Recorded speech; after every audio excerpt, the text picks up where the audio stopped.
Ya pemirsa, Presiden Amerika Serikat Donald Trump kembali mengapresiasi dan menyampaikan pujian kepada Presiden Prabowo Subianto atas semangat dan juga perannya untuk kemudian bisa memperjuangkan perdamaian di kawasan Timur Tengah. Tapi apa kemudian makna dari pujian Presiden Donald Trump ini kepada Presiden Prabowo? Malam hari ini kita akan membahasnya bersama dengan sejumlah narasumber yang sudah bergabung di Apa Kabar Indonesia malam hari ini. Lengkap formasinya ada Pak Luigi Pralangga, tenaga ahli media dari Kantor Staf Presiden Republik Indonesia. Selamat malam Pak Luigi. Selamat malam. Apa kabar, sehat ya Pak? Alhamdulillah sehat. Alhamdulillah sehat. Dan juga bergabung bersama kita pengamat politik kita dari Universitas Indonesia ada Kang Cecep Hidayat. Selamat malam Kang Cecep. Selamat malam. Sehat ya Kang? Alhamdulillah. Alhamdulillah. Dan juga bergabung bersama kita ini ada pengamat dari Hukum Internasional Universitas Tarumanegara Prof. Aryawan Gunadi. Prof. Aryawan apa kabar? Selamat malam Mbak Ken. Selamat malam. Sehat juga ya Prof? Salam sehat selalu. Salam sehat selalu. Oke, Pak Luigi, bagaimana kemudian Indonesia memaknai apresiasi pujian yang disampaikan oleh Presiden Donald Trump? Tidak hanya sekali saja,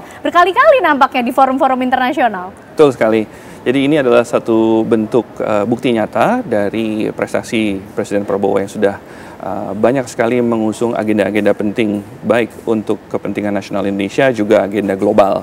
Seperti yang kita pahami itu signifikannya kelihatan pada saat undangan United Nations General Assembly, ya, lalu pertemuan Gaza Peace Accord dan yang terakhir KTT ASEAN. Nah, dari sinilah kita bisa melihat bahwa konsistensi dari Bapak Presiden itu benar-benar terbukti dan terus mengedepankan selain kepentingan nasional, juga agenda besar global dunia. Oke, jadi ini sebagai suatu bukti kinerja Presiden Prabowo begitu ya. Betul. Oke, kalau Prof. Aryawan sendiri melihatnya seperti apa kedudukan Indonesia dan juga Amerika sampai Presiden Donald Trump berkali-kali menyampaikan apresiasi, Prof. Kenapa ini, Prof? Iya, memang ini tadi kan disebutkan, jadi ada ketiga kalinya Trump ini kan memuji Prabowo. Yang pertama adalah tadi di UNGA, kalau nggak salah beberapa bulan lalu. Yang kedua adalah di KTT Gaza, ya kan. Yang ketiga adalah yang kemarin di KTT ASEAN. Ya. Artinya begitu penting, Trump itu pasti melihat pentingnya ASEAN, khususnya Indonesia untuk Amerika Serikat. Kita tahu bahwa dinamika hubungan antara Indonesia dengan Amerika Serikat itu kan ups and down lah katakanlah.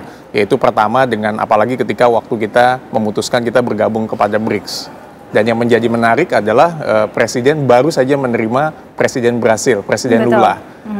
Di mana kalau kita lihat bahwa kemitraan kita dengan Brasil pun semakin kuat. Apalagi ditopang dengan kemitraan dengan Afrika Selatan nantinya. Artinya BRICS ini akan menjadi satu kekuatan. Tetapi Presiden itu memang, tadi menyambung Pak Luigi juga, artinya memang memiliki komitmen untuk menjalankan politik luar negeri bebas aktif yang sangat baik menurut saya.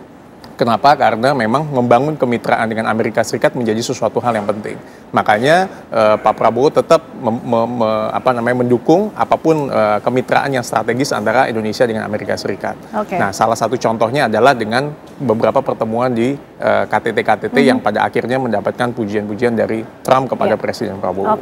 Kang Cecep, kalau secara politik, kita bicara juga politik luar negeri Indonesia, melihat kedekatan antara Presiden Donald Trump dengan Presiden Prabowo ini seperti apa, Kang? Ya, jadi dalam konteks politik luar negeri dan juga komunikasi politik ya, ada beberapa hal yang bisa disikapi ya, yang bisa dimaknai dari model komunikasi politik yang dibangun oleh Presiden Prabowo.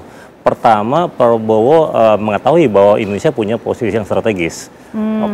Kenapa demikian? Tadi ya dalam konteks hubungan politik luar negeri yang bebas aktif ini dikontekstualisasi oleh Presiden Prabowo dalam konteks yang lebih modern tentu saja. Bagaimana Indonesia itu aktif ya dalam sejak beliau dilantik sampai dengan sekarang setahun sudah ajang sana ke banyak negara. Kunjungan kerjanya padat nampaknya Presiden itu yang pertama ya. Kemudian bagaimana kemudian dirinya aktif ya menjalin hubungan dengan para pemimpin besar, bukan cuma Trump tapi juga Xi Jinping misalnya, kemudian Putin misalnya, Lula dan seterusnya.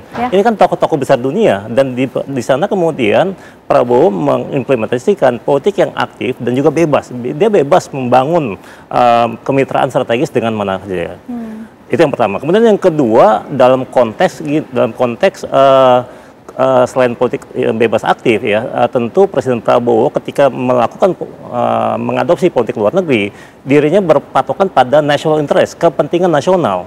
Kepentingan nasional bagaimana? Tentu saja kepentingan nasional yang seperti tercantum dalam pembukaan UUD 45. ya bagaimana dirinya juga membangun kemitraan strategis, ya menciptakan suasana perdamaian di kawasan, kemudian membangun mitra strategis dengan kekuatan-kekuatan atau negara multilateral, kemudian juga tentu dalam konteks kemerdekaan ya buat seluruh bangsa di dunia. Dalam ini semua dampaknya apa? Dirinya membangun ya komunikasi dengan banyak pemimpin besar dunia, sehingga saya kira ya Presiden Trump juga punya kepentingan di Indonesia, sehingga ketika seperti kasus sebelumnya ya, ketika Prabowo ke RRT, kemudian ada relasi juga dengan Trump, kemudian kemarin ketemu dengan Lula ya, kemudian juga ada interaksi lagi. Di sini bagaimana bandul Indonesia diperhatikan gitu oleh pemimpin besar dunia yang lain. Oke, Kang Cecep. Kalau bicara soal agenda, kantor staf presiden kayak yang paling tahu bagaimana agenda Presiden Prabowo ini sudah kesana kemari padat sekali nampaknya agenda presiden untuk kemudian betul-betul memanfaatkan networking di kancah internasionalnya. Ini menjadi agenda prioritas dari Presiden Prabowo khususnya kepada Donald Trump. Apa kira-kira pesan yang ingin disampaikan, Pak Luigi? Ada beberapa. Salah satunya adalah secara historis Indonesia memang bermitra dengan Amerika Serikat sejak lama.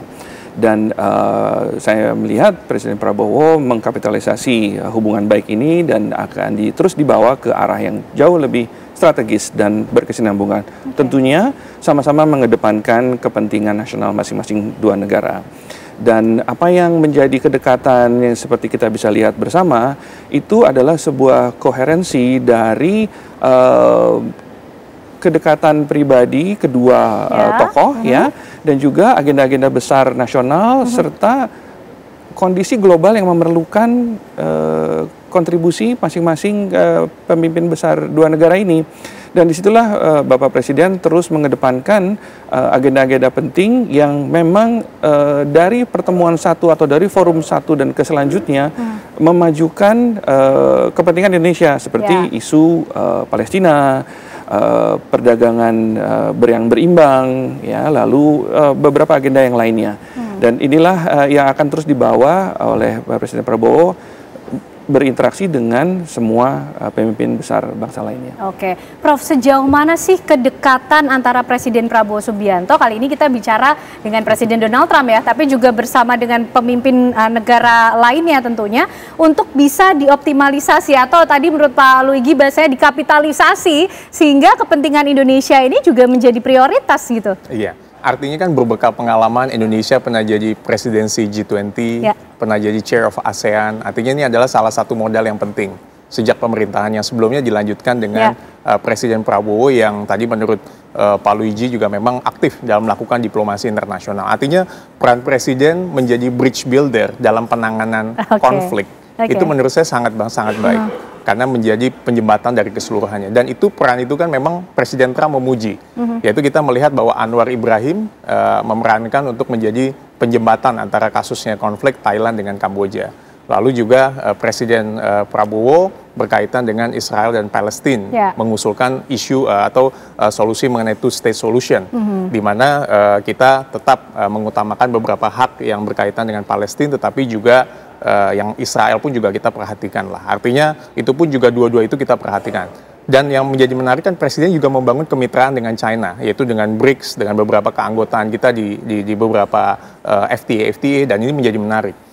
Dan yang menarik pertemuan yang kemarin itu menghasilkan beberapa konklusi di mana beberapa negara-negara mendapatkan penurunan tarif dari Amerika Serikat, itu sampai dengan 0%. Kalau nggak salah ada Thailand, Kamboja, Malaysia.